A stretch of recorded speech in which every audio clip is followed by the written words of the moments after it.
मीठी बहिनिया तो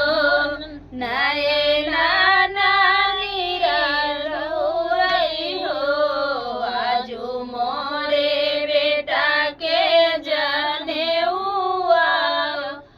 भैया मोरा नहीं आए हो भिखिया मोरा नहीं लाए हो भिखिया मोरा नहीं लाए हो भिखली ठाड़ी नदिया तो बिरही बोलिया बोलाई हो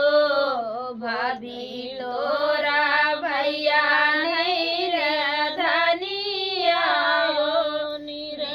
धनिया भिखिया काउलई है हो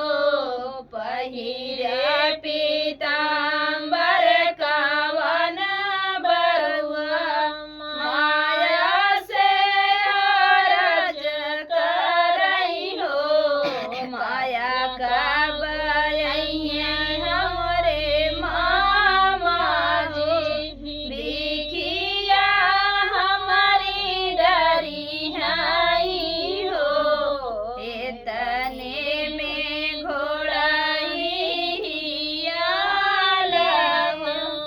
ऊँटवा दलयावई हो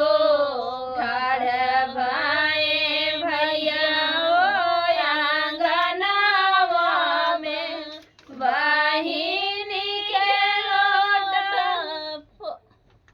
बहिनी के लोट लोर पोछाई हो बहिनी बड़े रे सुबह के नया सोना घरे गईलेनी हो गढ़त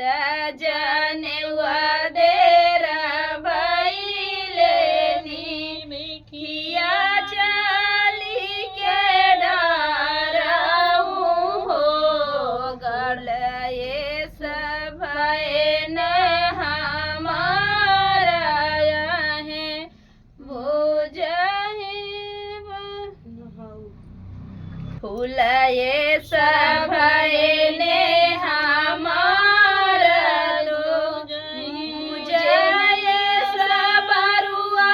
नहीं सोहई हो बहिनी हो लारब सोने के जनेउआ तीनहु लोग चमकई हो बहिनी हो डारब सोने के जनेउआ तीनहु लोग चमकई हो। तो फ्रेंड था जनेऊ गीत और कैसे लगा कमेंट बॉक्स में बताइएगा और फिर मिलते